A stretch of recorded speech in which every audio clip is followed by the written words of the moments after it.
I know you're struggling with those little freelance gigs, so I'm giving you a chance to feel useful.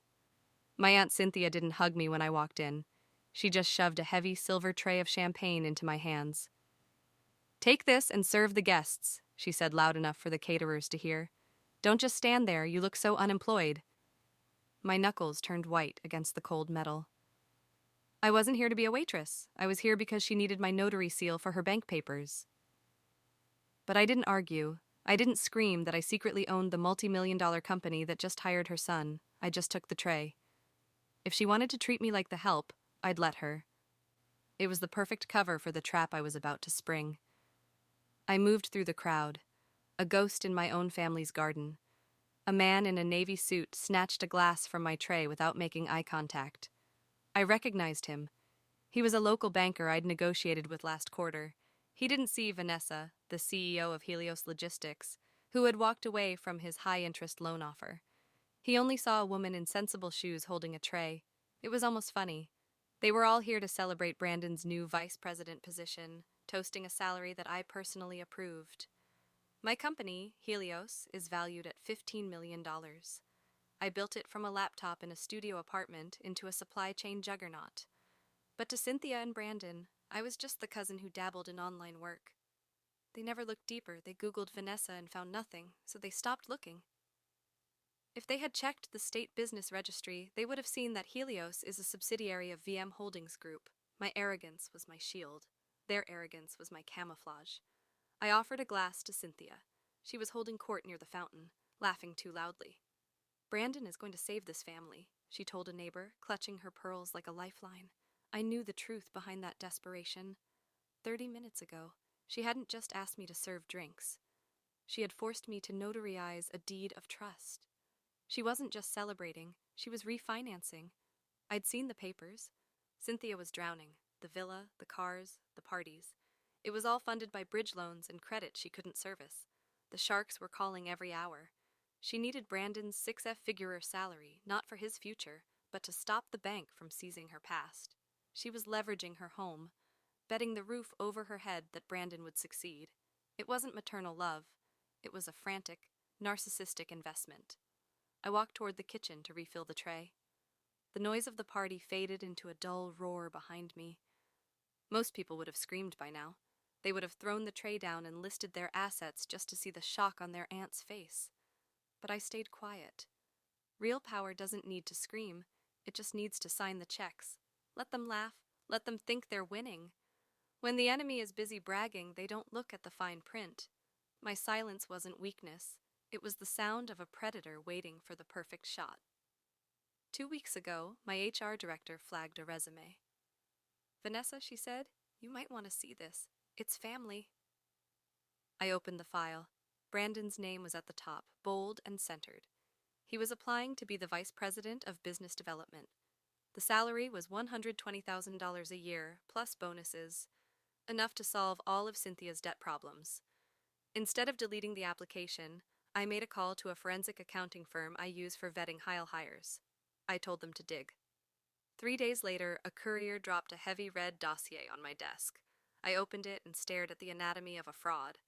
The first page was a letter from the Harvard Extension School Register. Brandon's resume claimed a master's in supply chain management. The registrar confirmed he had attended a single 2-week seminar on Introduction to Logistics, and then withdrew. He didn't have a degree. He had a receipt for a deposit. The second section was worse. The forensic team had audited his sales records from his previous job at a mid-sized shipping firm. They found a pattern. Every quarter, Brandon authorized payments to a vendor called Apex Solutions. Apex Solutions was a shell company registered to his college. Roommate's apartment. Over 2 years, $45,000 had been funneled out as consulting fees, kickbacks. He wasn't just incompetent, he was a thief. I closed the folder. A normal CEO would have blacklisted him, but I wasn't just a CEO. I was the cousin he'd mocked for 10 years. I decided to give him exactly what he wanted. I drafted a conditional offer of employment.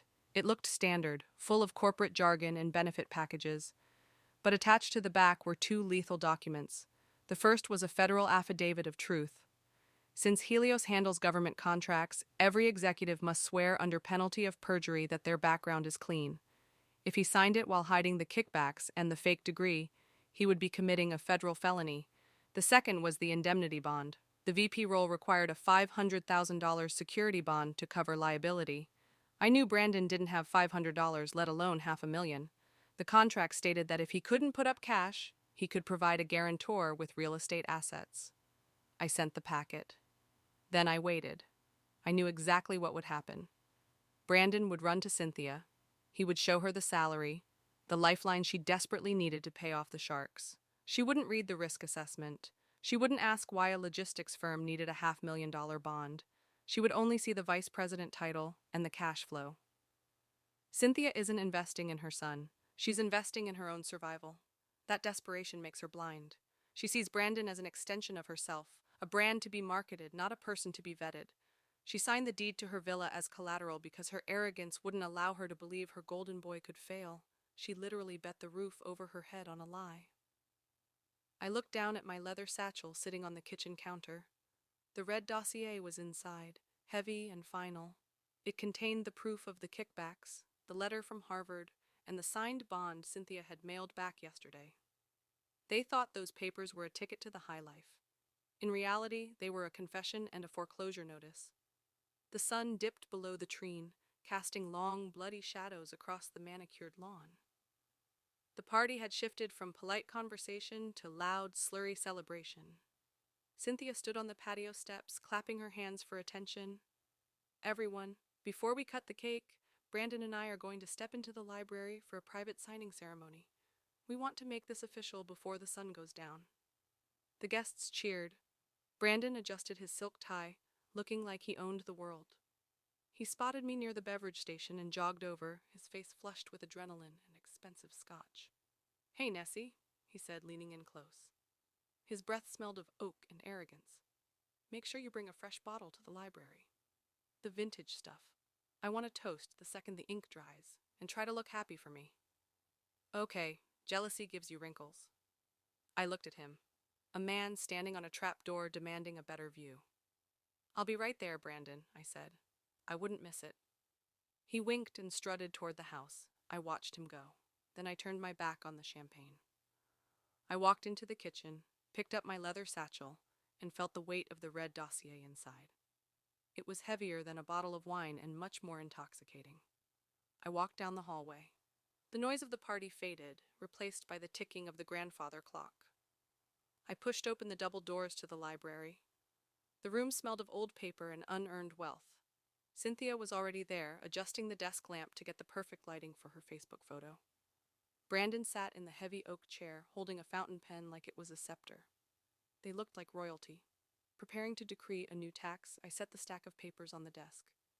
I had buried the lethal documents, the affidavit of truth, and the indemnity confirmation inside a mountain of boring standard HR forms, health insurance options, non-disclosure agreements, tax withholding sheets.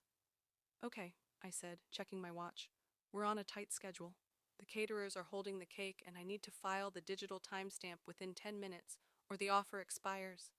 Just sign the tabs marked in yellow." I didn't give them time to read. I flipped the pages for them.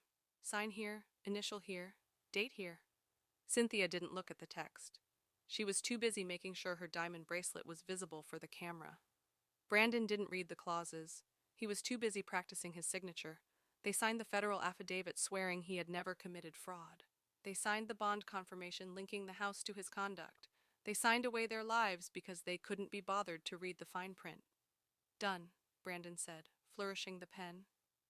"Now, where I—" "Is that champagne?" I gathered the papers. I pulled out my notary stamp. Thud. The sound was loud in the quiet room. The trap was armed. I walked back to the double doors. I didn't open them. I turned the heavy brass lock. Click. The sound echoed. Cynthia looked up, annoyed. "Vanessa, what are you doing? I told you to bring the wine." I turned to face them. My posture changed. I wasn't the niece in the sensible shoes anymore. "Sit down, Cynthia," I said. Brandon laughed. A sharp barking sound that grated against the quiet of the library. He leaned back in the oak chair, twirling the pen between his fingers. "You can't talk to my mother like that," he sneered. "Who do you think you are? You're a notary, Vanessa, a glorified secretary with a stamp. Now unlock the door and get the champagne before I tell HR to revoke your clearance." I didn't answer. I walked past him to the desk. I reached into my pocket and pulled out a single rectangular piece of heavy cardstock. It was matte black with gold embossing. I placed it gently on the leather bladder right next to the contract he had just signed. Brandon glanced at it. Then he stopped. He leaned in.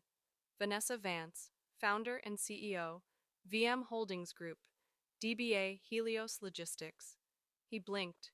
He looked at the employment contract under his elbow. The logo at the top said Helios Logistics. He looked back at the card. The connection fired in his brain like a short circuit. His mouth opened, but no sound came out. The arrogance evaporated, replaced by a vacuum of pure confusion. You, he stammered, you own VM Holdings? I do, I said, my voice level.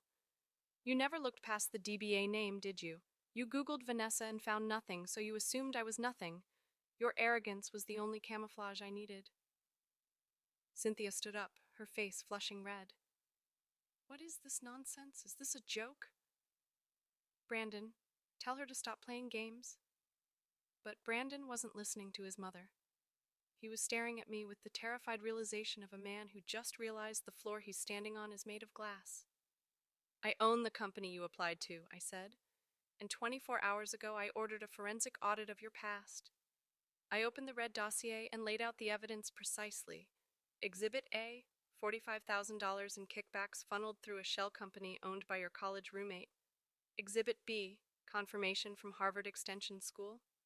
You withdrew after 2 weeks. No master's degree, just a deposit receipt. Then I held up the document he had just signed. Exhibit C, a federal affidavit declaring no history of fraud, signed under oath in front of witnesses. I leaned in. You didn't lie on a resume. You committed perjury. That's a felony. Cynthia tried to sweep the papers away. I slammed my hand down. Don't touch the evidence. She froze. I flipped to the final page. The indemnity bond she'd signed without reading. Cross-collateralization means your bond is tied to his conduct. Fraud triggers immediate default. I looked at Brandon already collapsing. Your son just triggered that default. The $500,000 bond is due today. She whispered she didn't have the money. I know. I said that's why you pledged this house. I uploaded the notice of default to the county registry. Sent. The foreclosure process has begun. This property now belongs to VM Holdings. She stared at me in disbelief. You have 30 days before eviction. I added, I follow the law. Inside the room, Brandon sobbed. Cynthia hyperventilated, realizing she'd leveraged her life for a lie. You told me to be useful, I said quietly. I just taught you the difference between assets and liabilities. Brandon is a liability. I packed the dossier and left. Outside, the party continued. Music, laughter, champagne. Unaware that 2 lives had just ended, a black sedan waited. I got in. Headquarters? The driver asked. Yes, take the scenic route. I blocked their numbers and powered off my phone. 6 months later, the villa sold at foreclosure. Cynthia downsized. Brandon works warehouse nights, permanently barred from corporate roles due to perjury. I signed the promotion of a qualified executive with a clean record.